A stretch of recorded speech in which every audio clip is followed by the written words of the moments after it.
Por este motivo, tenemos un portafolio de cientos de servicios gratuitos desarrollados especialmente para reactivar o fortalecer los diferentes negocios, independientemente de la etapa en la que se encuentren o su tamaño. Ofrecemos acompañamiento, asesorías, capacitación y eventos, contactos comerciales y financieros, información, mecanismos de solución de controversias y articulación institucional. En esta edición de la Feria Virtual para la Microempresa, queremos contarte acerca de algunos y ponerte a disposición el portafolio completo de servicios que encuentras en www.ccb.org.co. Crear confianza, reactivación y acceso es una de las iniciativas con las que buscamos apoyar la reactivación económica de las microempresas y pymes de Bogotá y región con dos componentes. Primero, portafolio de servicios de formación, asesoría, contacto financiero, acompañamiento y seguimiento.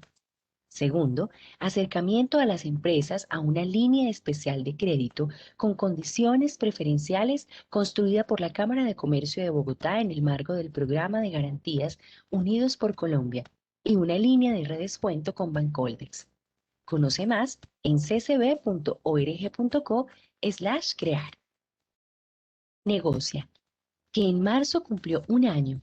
Es el espacio virtual gratuito de relacionamiento y agendamiento de citas de negocios, de fácil acceso, que conecta oferta y demanda de bienes y servicios de empresas de todos los sectores a nivel local, nacional e internacional, garantizando la construcción de redes empresariales, generación de ventas y posicionamiento de marca. Pasar Vogue, la vitrina digital con lo mejor del talento local en las que más de 1.700 emprendedores y emprendedoras venden sus productos. Hoy contamos con 17 categorías y cerca de 25.000 opciones. Ya seas emprendedor o emprendedora o quienes quieran comprar, entra a www.bazarvogue.com. Escuchamos a los empresarios y nos adaptamos a sus necesidades. Por esto, hemos desarrollado 7 programas bandera con los que apuntamos a aumentar las ventas de micro y pequeñas empresas de los sectores más golpeados por la pandemia en Bogotá y la región a través de su digitalización. A veces, no encuentras alguno de los programas en la página o prefieres llamar. Para eso creamos la línea Juntos, para ayudarte a resolver dudas y reactivar tu empresa de manera eficiente y de acuerdo con tus necesidades. Acá encuentras 7 opciones que van desde financiación, apoyo en transformación digital, estrategia o nuevos productos. Fábricas de productividad. Una iniciativa que tiene el propósito de ayudar a que las pequeñas, medianas y grandes empresas que hacen parte de los sectores de manufactura, agroindustria y servicios mejoren sus indicadores de rentabilidad y eleven su capacidad para competir dentro y fuera del país. Las empresas son atendidas por consultores empresariales de la Cámara de Comercio de Bogotá. El trabajo al interior de las empresas se realiza a través de los extensionistas, expertos en productividad. Entra a nuestra página y conoce todas las opciones que tenemos. Cámara de Comercio de Bogotá.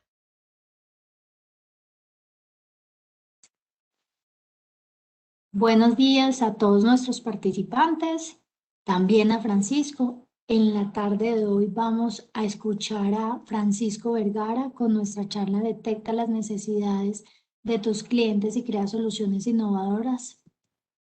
Francisco, mil gracias por acompañarnos. A todos, muy bienvenidos a todas nuestras actividades, talleres, asesorías, las cuales pueden encontrar en nuestra página web de la Cámara de Comercio de Bogotá. Adicional, las asesorías las encuentran en Agendas o Asesoría y tendremos el próximo 11 de junio todo el día asesorías en diferentes temas, diferentes ejes temáticos y también los invitamos a compartir con nosotros el proceso de acompañamiento para el fortalecimiento de sus iniciativas a través del programa de crecimiento. Y si desean participar, se pueden inscribir o hablar o escribirle un correo a luz.medina@ccb.org.co. A todos, muchas gracias, Francisco. Bienvenido y te escuchamos. Gracias. Muchas gracias, Natalia, por la invitación a ti, a la Cámara de Comercio de Bogotá y a todos los asistentes que nos acompañan el día de hoy en esta charla.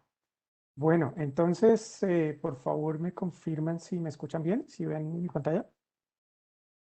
Francisco, te vemos y te escuchamos perfecto y vemos la presentación. Gracias. Ok, perfecto, muchas gracias. Entonces, bueno, vamos a hablar un poco el día de hoy de la metodología Design Thinking y cómo esta metodología se aplica al servicio y cómo se hace para detectar las necesidades de los clientes y crear soluciones innovadoras a partir de esto. ¿Cómo vamos a organizar la charla de hoy?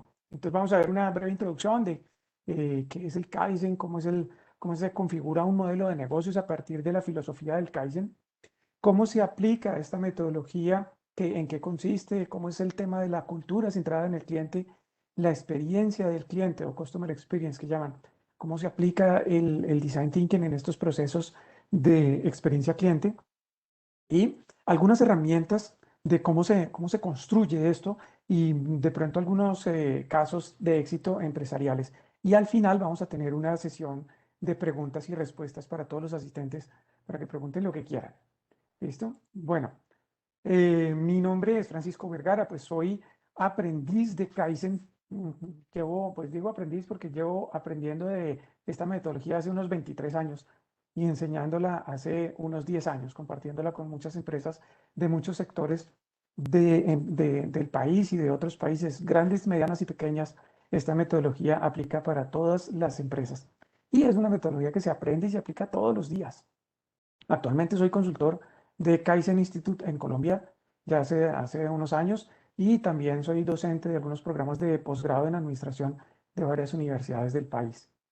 Entonces, sin más preámbulos, entonces empecemos a hablar de Kaizen. No sé si todos han escuchado hablar de qué es el Kaizen y qué es el Kaizen Institute. Pues Kaizen es una palabra japonesa que tiene dos ideogramas. El uno que significa Kai, que significa cambio, y Zen, que significa para mejorar. En el mundo occidental ha sido traducida esta palabra como mejoramiento continuo, pero el mejoramiento continuo va más allá de eso y se ha convertido pues en nuestra misión como Kaizen Institute, que es mejorar el mundo con todas las personas en todas las partes y todos los días. Es decir, partimos del principio que todo se puede mejorar, todos podemos mejorar y en todo momento se puede mejorar. Y eso es lo que hace Kaizen Institute a nivel mundial. Es una empresa, como les decía, de origen japonés, radicada en Suiza y que tenemos presencia en más de 60 países en el mundo. En Colombia estamos hace alrededor de unos 7 años ayudando a todas las empresas a ser más productivas. Entonces, ¿cómo configuramos ese modelo de sistema de negocios alrededor del Kaizen?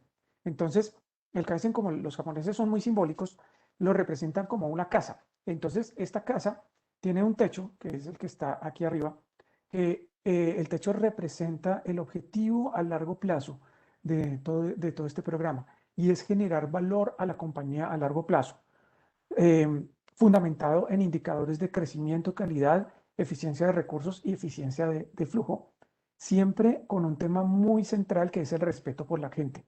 El Kaizen siempre se trata es de el respeto por la gente, de no preguntar quién fue, sino preguntar qué pasó y cómo podemos mejorar el proceso para que no se cometan errores o para mejorar los procesos. Todo esto a lo largo de una cadena de valor que se extiende desde los proveedores de materia prima hasta nuestros clientes finales. Eso es el techo, que es el objetivo de largo plazo.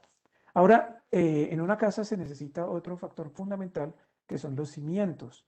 Los cimientos de la casa son los que pues, van a ayudar a soportar la estructura y está basado en 4 elementos fundamentales, que es el Kaizen diario, el Kaizen disruptivo, los líderes Kaizen y el soporte Kaizen. Entonces son modelos de gestión diaria y cotidiana de toda la producción, las operaciones, los problemas. El Kaizen disruptivo son proyectos que nos ayudan a mejorar puntualmente algunos procesos. Los líderes, siempre trabajamos de la mano de los líderes porque son, como el Kaizen es una metodología de respeto por las personas, entonces tiene que ver mucho con el tema de los líderes. Y finalmente, el soporte, porque nosotros pretendemos que esta metodología quede en las empresas y quede en manos, el conocimiento en manos de alguien de la empresa que ayude a soportar todo este negocio. Entonces, esos son los cimientos, los fundamentos de la casa. Entonces ahora vienen los pilares, los que soportan el techo. Entonces los pilares fundamentales, el pilar central está basado en 3 elementos fundamentales que son las ventas, los costos y el mejoramiento. Como cualquier, pues la fórmula mágica para cualquier empresa para crecer es vender mucho y gastar poco, ¿cierto? Entonces, todo eso con una cultura de mejoramiento continuo. Y ahí es donde vienen los otros pilares que son las herramientas del Kaizen. Entonces, el Kaizen tiene como dos familias de herramientas fundamentales. La primera son herramientas de QCD, se llaman de calidad, costo y plazo, que nos permiten tener un efecto primario sobre los costos y un efecto secundario sobre las ventas. En la medida que los costos sean optimizados, entonces la empresa va a ser más competitiva y va a poder tener un impacto positivo sobre las ventas. Entonces ahí tenemos herramientas de mejoramiento de flujo, de mejoramiento productivo, de mejoramiento de calidad, inclusive de mejoramiento del servicio. Y por otro lado también hay otras herramientas de crecimiento que dentro de las que vamos a ver hoy, que son herramientas de crecimiento e ideación, de innovación y desarrollo, de mejoramiento de ventas y de mejoramiento del ambiente. Estas herramientas tienen un enfoque primario sobre las ventas y secundario sobre los costos. Es decir, que en la medida que las ventas se puedan incrementar, pues los costos van a ser diluidos. Entonces el enfoque del Design Thinking que vamos a estar viendo está por acá, por el lado de la innovación, del desarrollo y del servicio. O sea, tiene un enfoque dual, tanto de crecimiento como de calidad. Ahora sí, pues hablemos de el famoso Design Thinking, que es el tema central que nos ocupa ahorita. Pero para hablar de Design Thinking, pues tenemos que entrar a descomponer ese término en sus bases. Y comencemos con una primera definición, que es el diseño.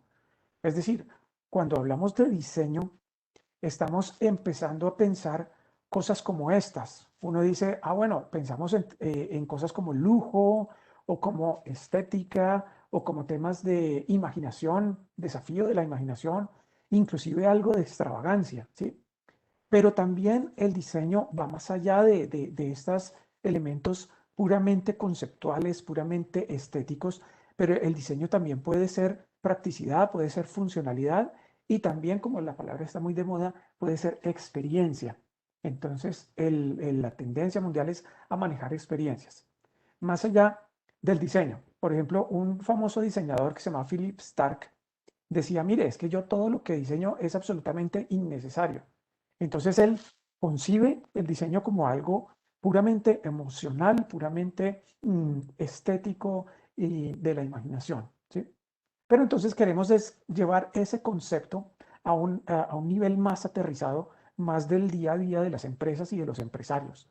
Entonces ahí entramos a hablar del design thinking. Entonces, ¿en qué consiste el design thinking? Esto es una filosofía, una tendencia que nació por allá hacia el año del 2002 con un señor que se llamaba David Kelley, que es un famoso diseñador que empezó a darle a sus diseños un toque centrado en lo humano.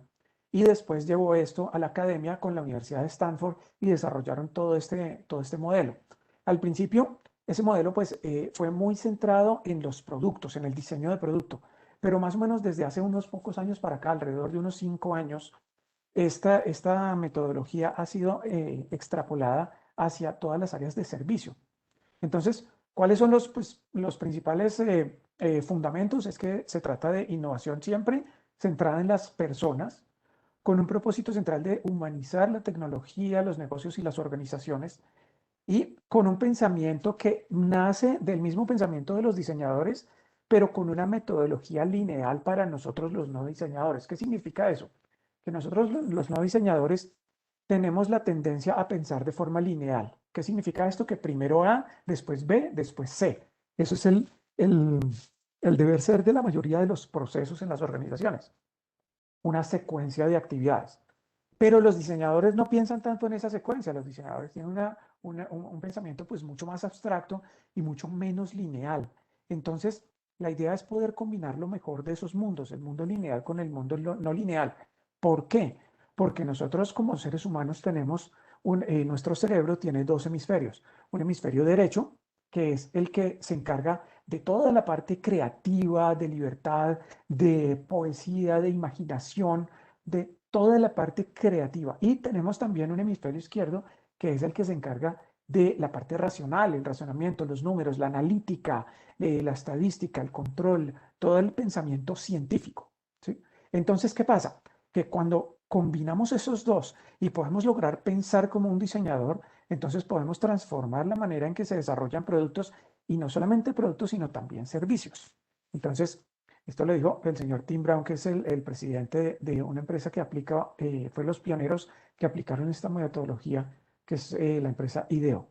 Entonces, cuando planteamos un modelo de negocios de un emprendimiento, de una empresa, entonces normalmente tenemos en cuenta tres elementos fundamentales. Primero, la viabilidad, la factibilidad y la deseabilidad. Entonces, normalmente cualquier modelo de negocios, o cualquier empresa que uno empieza o que se emprende, uno dice, bueno, pues ese negocio si es viable o no es viable, pues debe por lo menos generar dinero, ¿cierto? Entonces aquí es donde están la mayoría de las startups, buscando nuevos modelos de negocio, buscando cómo se genera dinero a partir de una serie de valores agregados, de tomar una materia prima, una información, una necesidad de cliente y ofrecer soluciones a ese tema.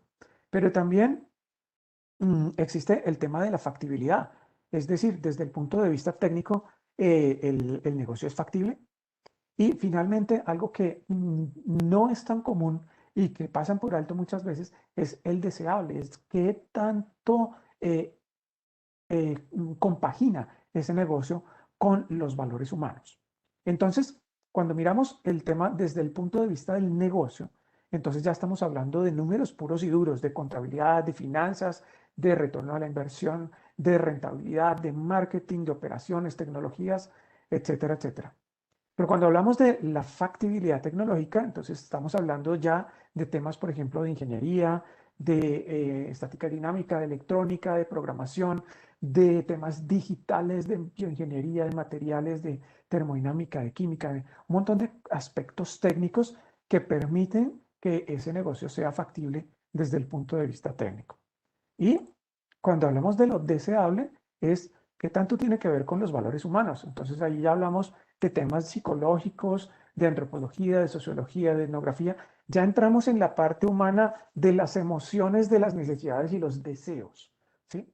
Entonces, cuando empezamos a mezclar esos tres elementos, entonces si entramos en la frontera entre lo deseable y lo viable, pues ya empezamos a ver temas de comportamiento organizacional, de management de los equipos, de recursos humanos, de todas las dinámicas organizacionales, de todos los procesos de negociación y todo lo que influye en las personas desde el punto de vista del negocio.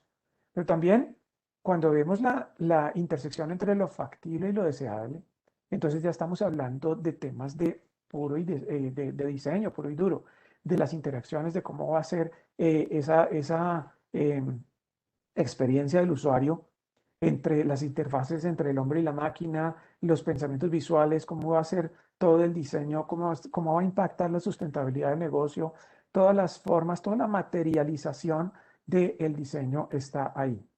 Y finalmente, cuando hablamos de la intersección entre lo factible y lo viable, pues estamos hablando ya de cómo vamos a llevar a cabo y a materializar desde el punto de vista de la manufactura y las operaciones toda esta tecnología, cómo la vamos a transformar en procesos, en gestión de esa cadena de valor y en prototipos que nos permitan poner a rodar el negocio. Entonces, si miramos la intersección de todos estos tres elementos, entonces ahí es donde está el tema de la innovación. Ahora, cuando hablamos de servicio, ya alejándonos un poquito del producto y empezando a hablar del tema de experiencia cliente, entonces vemos que todo esto es necesario medirlo. ¿Y cómo es el tema de la métrica? ¿Cómo se ha manejado históricamente la métrica en la experiencia del cliente? Entonces, inicialmente, pues las empresas tendían a medir la experiencia del cliente en términos de satisfacción o de atributos. Pero entonces, ¿qué pasa? Que la satisfacción del cliente, pues es un indicador pues muy tradicional, pero no es un indicador muy relevante en términos de satisfacción. ¿Por qué? Porque en términos de satisfacción, cuando agarramos, por ejemplo, a los competidores, la diferencia entre el mejor y el peor de un mercado puede estar alrededor de un punto, ¿sí? Normalmente tenemos una media de 7 puntos o 70%. Y normalmente un promedio de satisfacción entre una empresa buena en su industria puede ser de 8 y una empresa menos buena puede estar en 7 y pico. Entonces las diferencias no son tan grandes y no nos puede decir tanto. En cambio, hay otro indicador que es un poquito más diciente, que es la recomendación. Es decir, qué tanto es el poder del voz a voz, qué tanto nos recomiendan los clientes ante sus familiares y amigos, oye, compre este producto porque es bueno, compren este producto o vayan a este sitio porque a mí me atendieron bien, yo me sentí bien, bueno, bonito y barato, ¿sí? Pero finalmente, pues, cuando comparamos empresas, de acuerdo a ese índice de recomendación, ya encontramos diferencias mucho más grandes. Podemos hablar de diferencias de más de 40 puntos entre el bueno, el mejor y el peor de una industria. ¿Sí? Entonces, ¿qué pasa? Que esa satisfacción nos puede medir la parte racional, pero la recomendación nos puede medir la parte emocional. ¿Por qué? Porque la gente ya cuando va a recomendar una empresa, un producto a sus familiares y amigos, ya tiene en cuenta no solamente el precio y las características, sino un tema de emociones.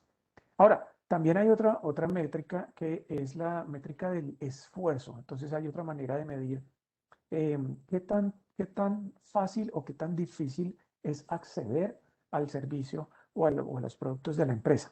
Eso también lo manejan algunas empresas. Pero finalmente, la tendencia mundial, lo que se está utilizando en todo el planeta son los foros, la reputación, los testimonios de los clientes.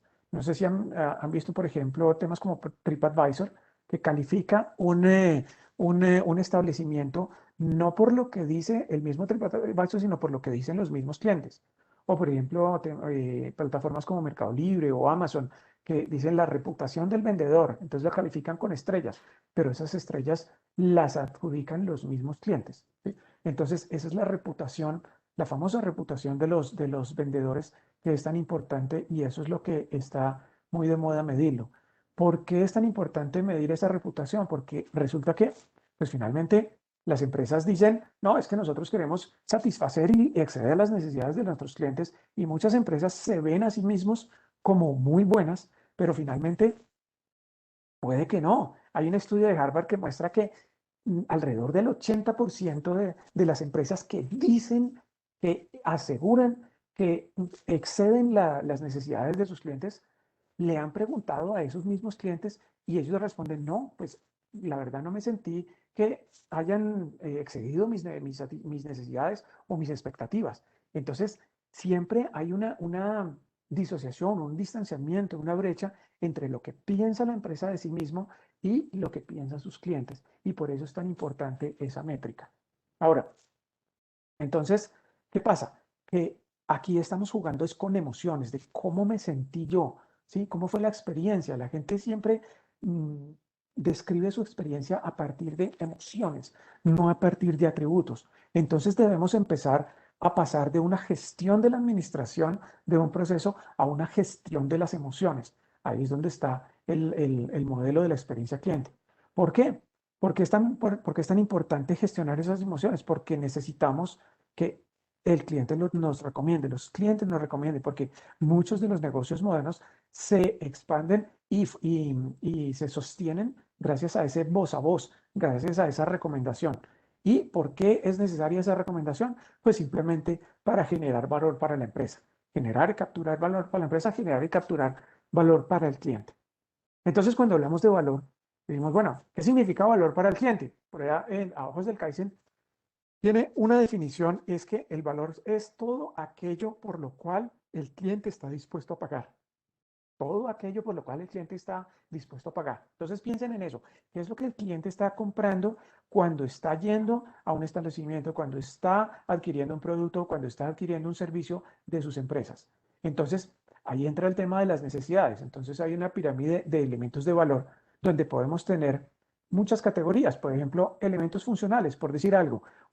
Algunos clientes dicen, no, yo voy allá porque me ahorro tiempo, o yo voy allá porque es simple, o porque me ahorro algún dinero, o porque quiero reducir algún riesgo, o porque quiero conectarme con alguien, o evitar molestias, o porque es barato, o porque es de buena calidad, o porque tienen variedad.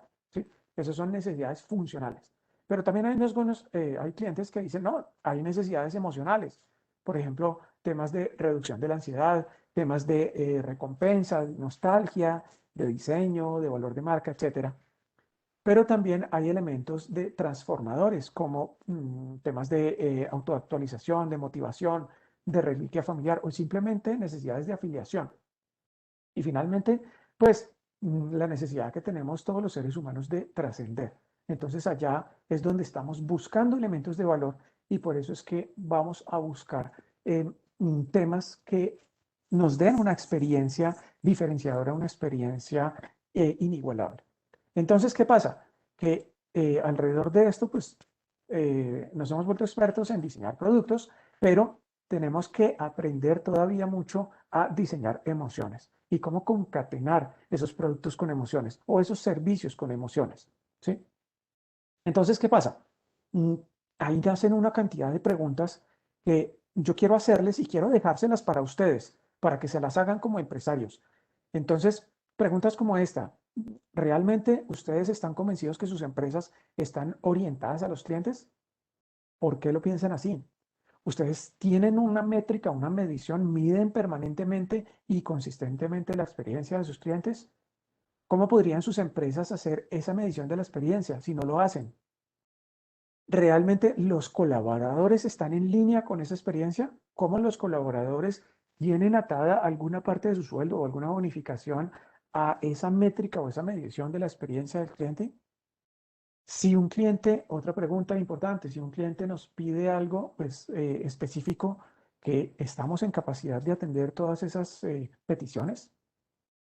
¿Cómo de pronto si un cliente nos está pidiendo una cosa y otro nos está pidiendo otra completamente opuesta, cómo podemos elegir? ¿Podemos darnos el lujo de satisfacer todas las necesidades de todos los clientes? Ahí es donde está el tema de la estrategia. Podemos aceptar lo que los clientes nos dicen que están experimentando sin primero decirles qué es lo que deberían experimentar. Entonces dejamos nuestra estrategia en manos completamente de los clientes o los podemos ir orientando. ¿Cómo se pueden también analizar patrones pasados, presentes y potenciales en sus empresas? Entonces, ¿cómo podemos agarrar las experiencias de toda la historia y capitalizarlas en esta experiencia de los clientes? Entonces, ¿qué pasa? Que partimos de un problema general que es como algo difuso y necesitamos llegar a una solución muy concreta. Entonces, regresando al tema del pensamiento lineal que les comentaba ahorita. Entonces, normalmente nosotros los que no somos diseñadores decimos, ok, ¿cuál es cuál es el camino para ir del punto A al punto B? Pues una línea recta, muy fácil. El camino es hacia allá. Pero, ¿cómo piensan los diseñadores? Cuando empiezan un camino, dicen, en el camino se me ocurrió una idea. ¿Y qué tal si no vamos para B, sino que vamos para C? Y de pronto, en el camino de A para C, se nos ocurren otras ideas. Entonces, ¿qué tal si hacemos D o E o F o las tres al tiempo? Entonces, así es como los diseñadores van pensando, y esto se llama un pensamiento divergente. ¿Por qué divergente? Porque empiezan a expandir y a generar opciones a medida que van recorriendo el camino.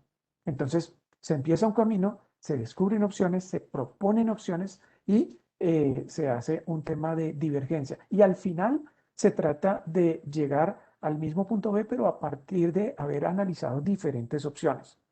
Y de eso se trata el design thinking, de mezclar ese pensamiento del diseñador y ahí lo llaman como una fase divergente y una fase convergente. ¿Qué quiere decir divergente? Pues ir generando muchas ideas, mmm, por locas que sean, no importa. Aquí prima la cantidad sobre la calidad y después sobre esa multiplicidad de ideas empezar a concretarlas en ya las más viables, las más representativas, las más funcionales. Y después volver a pasar a otra etapa de divergencia, a otra etapa de convergencia. Y eso es como el camino.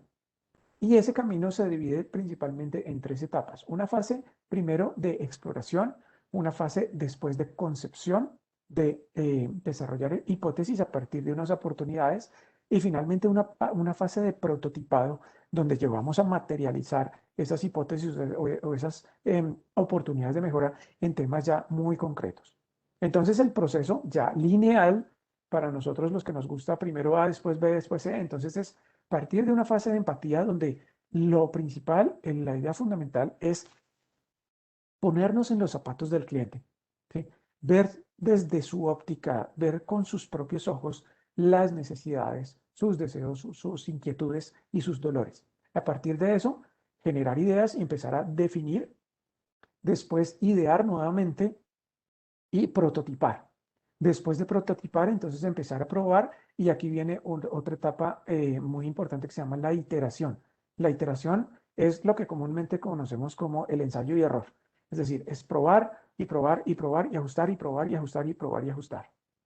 Entonces, un ejemplo clásico de esta metodología era lo que decía Steve Jobs, el fundador de la empresa Apple de computadores y elementos electrónicos. Steve Jobs decía, mire, usted tiene que empezar por la experiencia del cliente y trabajar hacia atrás, hacia la tecnología, no de la otra manera. Entonces, siempre partir desde la experiencia hasta la tecnología y no al revés. Esa es el secreto del éxito de Apple. Entonces, a partir de la experiencia del cliente, empezamos a definir, bueno, si queremos una experiencia del cliente, cómo deben ser nuestros comportamientos. Y a partir de esos comportamientos, cómo debería ser nuestra experticia, cuáles son las competencias que necesita nuestra gente. A partir de esa experticia de la gente, entonces, ¿cómo se deben configurar los procesos? Ya hablando de experiencia cliente, ¿cómo debe ser configurada el servicio, la escenografía, todo el tema de infraestructura? Y a partir de eso, ¿cómo debemos configurar los sistemas y las herramientas para llegar a una oferta? Entonces, en ese sentido, cuando hablamos de experiencia cliente y de oferta, hablamos que esto tiene que ver con mucho tema de sentidos. Y los sentidos, es decir, cuando hablamos de experiencia cliente, estamos hablando de cómo influye la música, los colores, los olores, la misma aglomeración, el ambiente. No sé si ustedes han tenido la oportunidad de entrar. Esto es muy común, por ejemplo, en los almacenes de vestuario, de ropa, tipo Oscors o Zara, unas cosas, tiendas de ropa. Que uno entra y al entrar percibe un cierto olor. Ellos, pues las empresas serias que tienen puntos de venta, tienen inclusive olores patentados. Los mismos colores, la psicología del color ahí entra a jugar un papel muy importante. Cómo está la ambientación del lugar, qué tanta aglomeración, cómo es la música, ¿sí? Entonces, veamos un ejemplo de cómo aplicaron esta metodología en un caso de producto. Y el ejemplo es este. No sé si todos conocen esta máquina que les estoy mostrando. Es un escáner de tomografía. Esto es una máquina de General Electric. Y el caso fue de un ingeniero de General Electric que se llamaba Doug Dietz. Era un ingeniero que decía, mire, es que resulta que tenemos un problema con esta máquina. La máquina funciona bien y perfecto y pues todo el diseño es perfectamente funcional, pero el problema con la máquina es que emite mucho ruido durante su operación, emite un ruido muy característico porque tiene adentro unas piezas en movimiento y unos imanes muy grandes que generan unos ruidos pues bastante perturbadores, digámoslo de alguna manera. Y particularmente esto tenía un impacto muy grande en los niños, porque los niños se asustaban mucho al entrar a esta máquina. Y entonces en los centros de atención, en los centros, perdón, de diagnóstico, tenían que sedar a los niños para poderles tomar este examen. Entonces, más o menos al 80% de los niños tocaba sedarlos porque no había manera de hacerlos entrar a esa máquina y de tomarles un buen examen. Pero la sedación de los niños también tenía un problema, tiene unos efectos secundarios y no es una operación tan deseable para los centros médicos. Entonces le pasaron este problema al ingeniero y en vez de centrarse en corregir aspectos físicos del producto, entonces él trabajó sobre la experiencia. Y después de botar muchas ideas y de trabajar con un equipo de diseñadores, llegaron a este escenario que les muestro acá. Entonces, ¿qué fue lo que inventaron? Se inventaron una historia donde llegaban al niño y le decían, bueno, vamos a entrar en una aventura pirata. Nosotros somos los buenos y vamos a entrar en un barco y vamos a perseguir a los piratas. Inclusive se inventaron tanto el cuento que los mismos médicos y las enfermeras se disfrazaron de piratas. Entonces Le decían, bueno, para entrar en el barco, para poder ir detrás de los piratas, entonces tenemos que ir supremamente quieticos y silenciosos. Entonces los niños se metían en esa película y aceptaban muchísimo el cuento y ya el ruido del barco era pues parte del cuento. ¿Sí? Entonces de esa manera, finalmente lo que lograron es pasar de un 80% de niños que necesitaban sedar para poder entrar a hacer el examen a tan solo un 10%. Y fíjense que esto es nada que ver con el producto. Esto fue solamente con base en la experiencia de haberse metido en los zapatos y en las necesidades de los niños que entraban ahí. ¿Sí? Entonces, esto es un ejemplo muy práctico de cómo ese pensamiento de un diseñador puede afectar el comportamiento de un producto y la experiencia del usuario alrededor de ese producto, ¿sí? Inclusive lejos del producto hacia el servicio. Entonces, cuando hablamos de herramientas de el design thinking, entonces hablamos que primero que todo nosotros los seres humanos somos muy visuales. Entonces, todo esto, todas las herramientas y todos los procesos del design thinking son eminentemente visuales, porque nosotros como seres humanos, pues el 83% de la información que recibimos la percibimos a través del sentido de la vista. Obviamente, pues también escuchamos, tenemos olfato, tacto y gusto, tenemos nuestros 5 sentidos, pero la mayoría de los seres humanos somos mucho más visuales. Entonces, hay una cantidad de herramientas que se pueden utilizar. Aquí les muestro pues un pequeño ejemplo de unos árboles que hay herramientas de ciencias sociales, de negocios, de diseño, de tecnología. Y por aquí dentro de este árbol grande de herramientas hay unas herramientas del diseño del servicio. Si ponemos una pequeña lupa acá en las herramientas del diseño de servicio, pues vamos a encontrar que el design thinking parte de muchos mapeos, muchos mapas, donde mapeamos muchas cosas. Por ejemplo, hay uno muy tradicional que se llama el mapa de empatía, otro que puede ser un mapa de recorrido cliente, un mapa de historias, un mapa de ofertas, un mapa de servicios, inclusive de recorridos emocionales. Entonces, el proceso de aplicación del design thinking lo hacemos a partir de ejercicios de mapeo. ¿Cómo se ve esto en la vida real? Pues algo así como esto. Entonces, juntamos a unos equipos. Estos son ejemplos de empresas que hemos intervenido en Colombia. Por ejemplo, esta de aquí de la izquierda fue un trabajo que hicimos con clientes internos, una empresa del sector de moda. Aquí otro ejemplo con también clientes externos, una empresa multinacional del sector automotriz.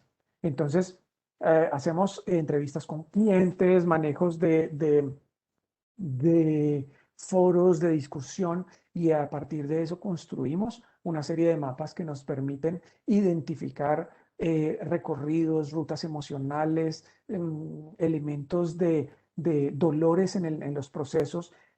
También qué es lo que ocurre de cara al cliente versus qué es lo que ocurre en el back office de la empresa, etcétera. Entonces, todo esto son elementos que nos permiten em, construir los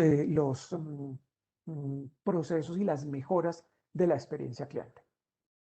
Bien, eso pues muy a grosso modo de lo que se trata, pues en términos generales, en resumen, lo importante, experiencias de los diseñadores, empezar, porque muchas empresas dicen, no, espere, que cuando la situación mejore, que cuando tengamos plata, que cuando podamos tener no sé qué, que cuando construyamos, que cuando adaptemos, no, hay que empezar. Y sobre todo que el design thinking es una herramienta muy diseñada para equipos interdisciplinarios. Aquí es muy importante que esto no es una herramienta necesariamente de los de marketing, es una herramienta que debe involucrar a toda la organización, a los de ventas, a los de contabilidad, a los de compras, a los de logística, a los de servicio, a todo el mundo debe participar en esta metodología, porque en la medida que tengan más ojos, pues se va a poder tener una imagen mucho más holística, más sistémica del proceso. También es importante no descalificar opciones. Muchas veces uno antes de empezar a pensar en ideas, uno dice, no, eso no se puede porque tal cosa. Entonces somos muy tenemos la tendencia a pensar mucho en paradigmas que nos limitan, ¿sí? No se puede por esto, no se puede por lo otro, no se puede por aquello. Entonces, en vez de pensar no se puede y las razones por las cuales no se puede, pues hay que empezar a pensar en motivos por los cuales, venga, ¿cómo hacemos para que sí se pueda? ¿Sí? Eh, y esto es un proceso de aprendizaje. Y esto es un aprendizaje creativo y el aprendizaje creativo nace de aprender creando, de empezar a hacer prototipos, de visualizar, de adaptar, de probar, ¿sí? Siempre probar, ensayo, error, y así se pueden ir mejorando muchas cosas. Finalmente, pues los dejo con esta frase de Tim Brown que dice, el design thinking no es ni arte, ni ciencia, ni religión. Es decir, en últimas, es la capacidad de pensamiento integrativo. ¿Por qué integrativo?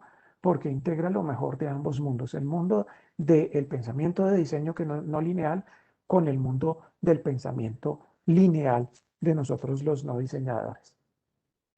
Bien, esto es pues el tema que quería comentarles el día de hoy, pues esto es un brochazo muy grande, por supuesto, es algo para que ustedes se entusiasmen y que pues sembrarles un poquito la semillita de que esto es una herramienta muy poderosa que está siendo utilizado por empresas muy exitosas a nivel mundial y también aquí a nivel de Colombia está siendo muy utilizada últimamente y les puede servir muchísimo en este contexto de desarrollar una microempresa y hacerla crecer.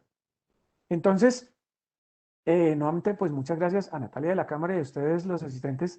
Y quiero pues dar paso también ahora a si tienen alguna pregunta para que la pongan en el chat. No sé, Natalia, si tienes ya alguien en el chat. Francisco, en este momento solo tenemos agradecimientos y felicitaciones a ti por la presentación y por la información. Ok. Estamos atentos, demos un minutico y esperamos si alguien tiene alguna inquietud. Y de todas maneras, muchas gracias a ti por la presentación, por compartir tu conocimiento con nosotros, por toda tu disposición. A nuestro equipo de Corferias también, muchas gracias. Y los invitamos a todos a participar de todas nuestras actividades que las encuentran en www.ccb.org.co. También les invitamos a participar de todas nuestras asesorías en mercadeo, en temas financieros, en temas de costos, en temas de estrategias, en temas de talento humano y legales el próximo 11 de junio y estas están abiertas durante todo el tiempo en el link de agendas o asesoría individual de nuestra página de comercio y también si desean vincularse a nuestro programa y que los acompañemos en un proceso de fortalecimiento empresarial en sus empresas, en el área de crecimiento, pueden escribirle a luz.medina@ccb.org.co y estaremos felices de atenderlos. Voy a revisar si tenemos más preguntas y te cuento. Gracias, Natalia.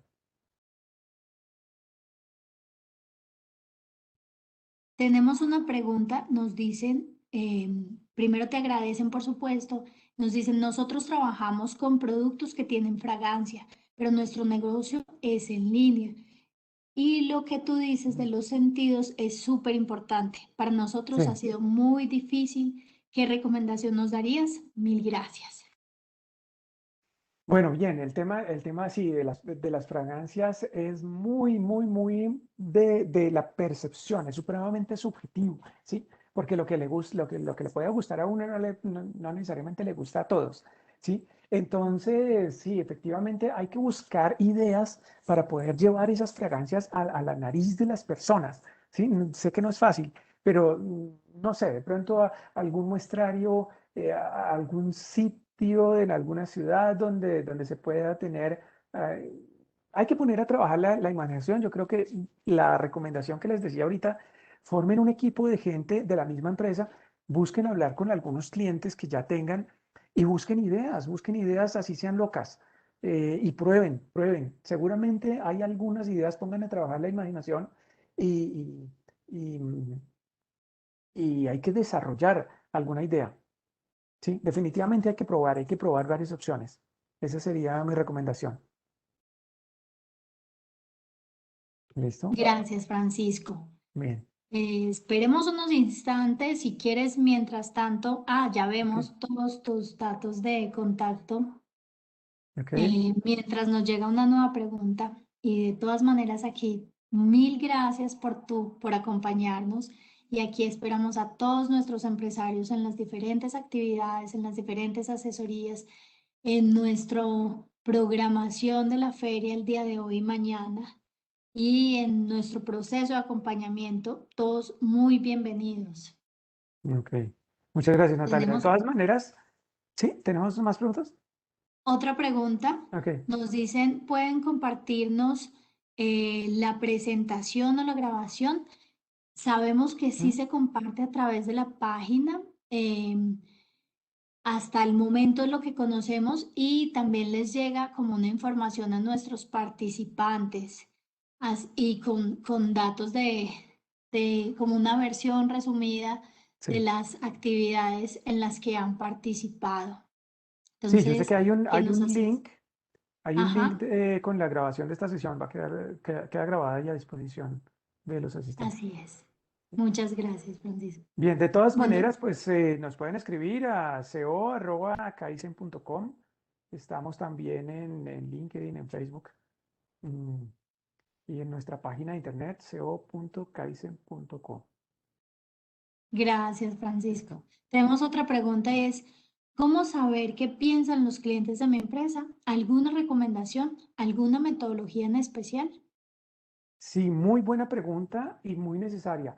La respuesta no es tan obvia, pero pues, de pronto lo obvio por obvio se obvia. Hay que hablar con ellos, hay que sentarse a hablar con ellos. Normalmente, ¿qué pasa? Que las empresas dicen, ok, hagamos una encuesta. Las encuestas te pueden dar alguna información, pero es mucho más valioso y la experiencia que yo tengo es mucho más valioso hablar de cara a cara con un cliente. ¿Sí? Y busquen la manera de hablar de uno a uno. Busquen un cliente y hablen. Es decir, no traten de hacer una entrevista o una encuesta, sino la información más valiosa es cuando uno se sienta, por decir algo, a tomarse un café con alguien, como una charla entre amigos. Esa es como yo diría que de donde sale la mayor cantidad de información valiosa para la empresa, es hablar de tú a tú con un cliente. Dices, venga, ¿cómo te sientes? Por ejemplo, una de las cosas que hacen algunas empresas como de pronto Procter & Gamble o cosas de esas, buscan la manera de irse hasta la casa del cliente a decir, venga, usted, ¿cómo es que usted consume los productos?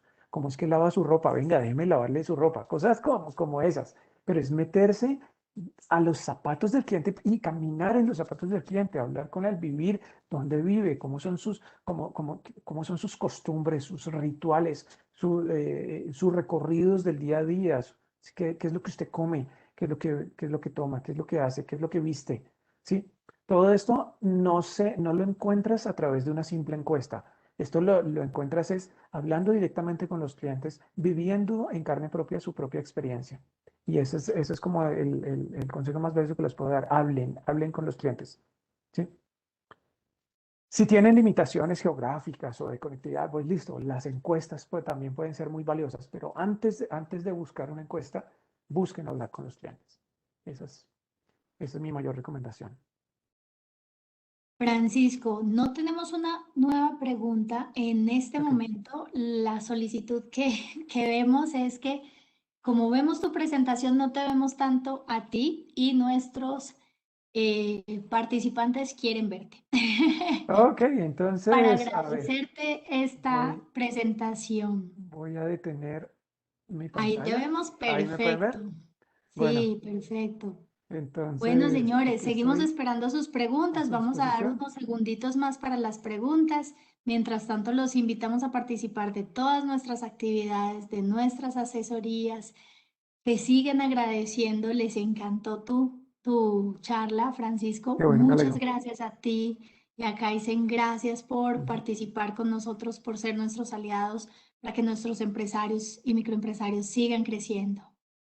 Bien, muchas gracias Natalia, a ti, a la Cámara de Comercio por su amable invitación, a Cristian en la parte técnica que nos acompañó con Sí, toda la asistencia Cristian, gracias. y, y bueno, espero que les haya gustado, que les pueda servir un poquito, que les haya abierto esa pequeña dosis de imaginación y que puedan pensar en cómo aplicar este concepto a su microempresa, ¿no? Esto es no es difícil, no se necesitan grandes inversiones. Esto es de mucha imaginación, de poner a todo el mundo a trabajar en ideas. Todos somos creativos. Todos los seres humanos somos creativos porque todos tenemos un hemisferio derecho que se encarga de la creatividad. Hay que simplemente eh, explotar esa creatividad. Bueno, Francisco, mil Bien, gracias a todos. Muy bienvenidos a nuestras actividades y cualquier inquietud, si quieren participar de nuestro programa, bienvenidos. Le escriben a luz.medina@ccb.org.co y en nuestra página www.ccb.org.co encuentran todas nuestras actividades disponibles para ustedes en el tema de eventos. Tenemos una pregunta de Karen Rojas. Nos dice, ¿cómo aplicarlo a la venta de máquinas industriales, de maquinaria industrial?